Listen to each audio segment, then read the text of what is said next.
Hello everyone, welcome to Deepsika Small World. আজি এযোৰ মই এপ্লিক আৰু ফেব্ৰিক ইউজ কৰি এযোৰ কাপোৰ বনাইছিলোঁ। কাপোৰযোৰ আপোনালোকৰ মাজত অলপ দেখাবলৈ আহিছোঁ। কাপোৰযোৰ মেখেলাখনত বহুত বেছি ফুল দিয়া নাই, চাদৰখন অলপ হেভিকৈ কৰিছোঁ। চাদৰখন এই জাপি ল'লে দেখিছে এইখনত ফুলটো পৰিব, মেলি ল'লেও সেই বাঁহীৰ ওচৰতে ফুলটো পৰিব। ধৰকচোন আমি কেনেকৈ বনালোঁ চাওঁ। প্ৰথমে এক্ৰিলিকৰ এই কালাৰটো লৈছোঁ, তাৰপিছতে আৰু এইটো গ্লিটাৰটো লৈছোঁ। তাৰপিছতে এই আঠাটো মই ব্যৱহাৰ কৰিছোঁ। এই আঠাটো আপোনালোকে অনলাইনতো পাব, অফলাইনতো পাব। অনলাইনত অৱশ্যে ইয়াৰ দামটো অলপ বেছি। তাৰপিছতে এই লেচটো লৈছোঁ। লেচবোৰ প্ৰায় 5 মিটাৰমান লেচ আছে ইয়াত।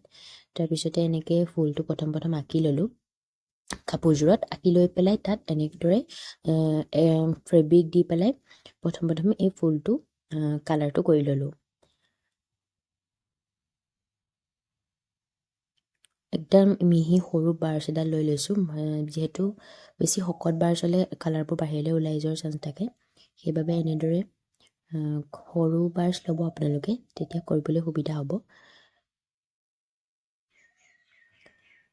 যিহেতু কাপোৰটো পেৰট কালাৰ হয়, সেইটো কাৰণে মই পূৰা ডাৰ্ক গ্ৰীণ ইউজ কৰা নাই পাতবোৰত দিবলৈ। পূৰা ডাৰ্ক ইউজ কৰিলে কাপোৰযোৰ বেছি খাই পেলাব, বেছি ডাঠ হৈ যাব। সেইবাবে মেহেন্দি কালাৰ এটা ইউজ কৰিছোঁ। পিছে ইয়াত কালাৰটো অলপ বেলেগ আহিছে ফটোত, কিন্তু এইটো পূৰা মেহেন্দি কালাৰ হয়।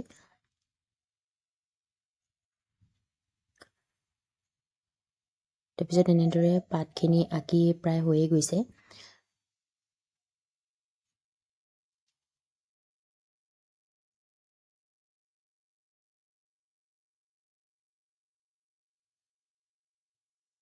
এই আগকেইটাত আচলতে অলপ ডাঙৰকৈ দিছোঁ, কিন্তু মানে আগৰ এই চাৰিটা চুকত অলপ ডাঙৰকৈ দিছোঁ, বাকীবোৰত সৰুকৈ দিছোঁ। আপোনালোকে দেখা পাব। তাৰপিছতে এনেকৈ লেচখিনি এনেই দি পেলাই কালাৰটো মিলাই ল'লোঁ প্ৰথম। আপোনালোকেও এনেই কালাৰটো মিলাই ল'ব। যিহেতু আঠাটো লগাই আকৌ এৰাই দিলে আকৌ আঠাটো লগাবলৈ অলপ অসুবিধা হয়, কেতিয়াবা আমাৰ নিমিলে যিহেতু কালাৰবোৰ। সেইবাবে এনেদৰে মিলাই চাই ল'লোঁ প্ৰথম।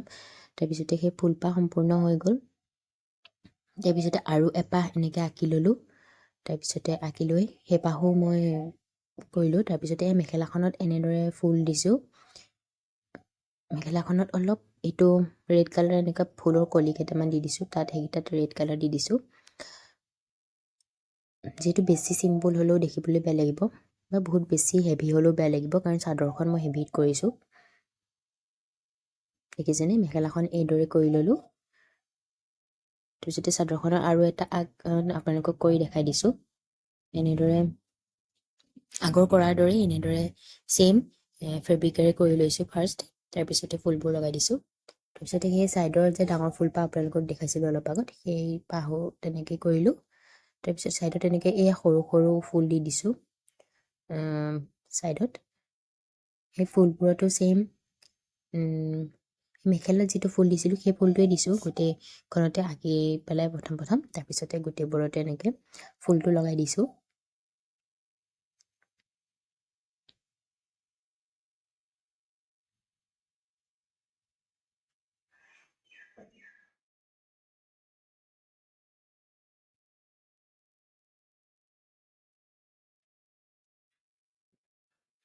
প্ৰথমে কিছুমানত আঠাটো প্ৰথম লগাই লৈছোঁ, কিছুমানত ফেব্ৰিকেৰে আঁকি লৈছোঁ ফাৰ্ষ্ট।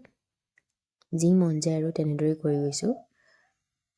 মানে আঁকি ল'লে আচলতে সুবিধা হয়, যি মানে আপোনালোকে ফেব্ৰিকো কৰি ল'ব পাৰে আগতীয়াকৈ, বা এনেকৈ ফুলটোও লগাই ল'ব পাৰে। কিন্তু যদি আপোনালোকে ডাইৰেক্ট মানে আঁকি নোলোৱাকৈ যদি ফুলটো কৰি যাম বুলি ভাবে, তেতিয়া প্ৰথম ফুলটো লগাই ল'ব, তেতিয়া কৰিবলৈ সুবিধা হ'ব আঁকিবলৈ।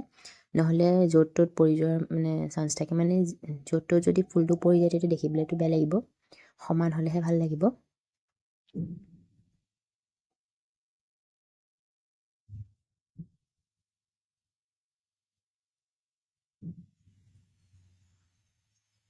আৰু মই এই কাপোৰৰ মেটেৰিয়েলটো মিক্স পাত ইউজ কৰিছোঁ। এনেকুৱা কাপোৰ আপোনালোকে অনলাইনতো পাব, অফলাইনতো পাব। মই অফলাইনেই আনিছোঁ, যিহেতু আজিকালি এইবোৰ কাপোৰ অফলাইন এভেইলেবল হৈ গ'ল। তাৰপিছতে আৰু এই ফুলটোৰ মাজত মই সেই গ্লিটাৰটো ইউজ কৰিছোঁ। আইনাখন ইউজ কৰা নাই একচুৱেলি। ইয়াত গ্লিটাৰটো ইউজ কৰিলোঁ যিহেতু কাপোৰযোৰ অলপ ফুলটো বেছি সেইটো কাৰণে বেছি আৰু তাত মিৰৰ লগাই পেলাই বেছি কৰিবলৈ নগ'লোঁ সেইবাবে এনেকৈ কৰিলোঁ এই মেখেলাখন সম্পূৰ্ণ এয়া হৈ গ'ল তাৰপিছতে এয়া চাদৰখনৰ আগত এয়া মেৰিলত দেখিছে কোনডোখৰত ফুলটো পৰিছে ডাঙৰ ফুলটো যে দিছিলোঁ তাৰপিছত এনেদৰে কাপোৰযোৰ সম্পূৰ্ণ হৈ গ'ল এই সৰু সৰু ফুলবোৰ সেয়া ছাইডত ধুনীয়াকৈ পৰি গৈছে এইযোৰ আচলতে মেলি পিন্ধিলে খুব ধুনীয়া লাগিব এনেদৰে আৰু ফুলৰ কালাৰ আৰু কাপোৰৰ কালাৰটো খুব ধুনীয়াকৈ মিলি গৈছে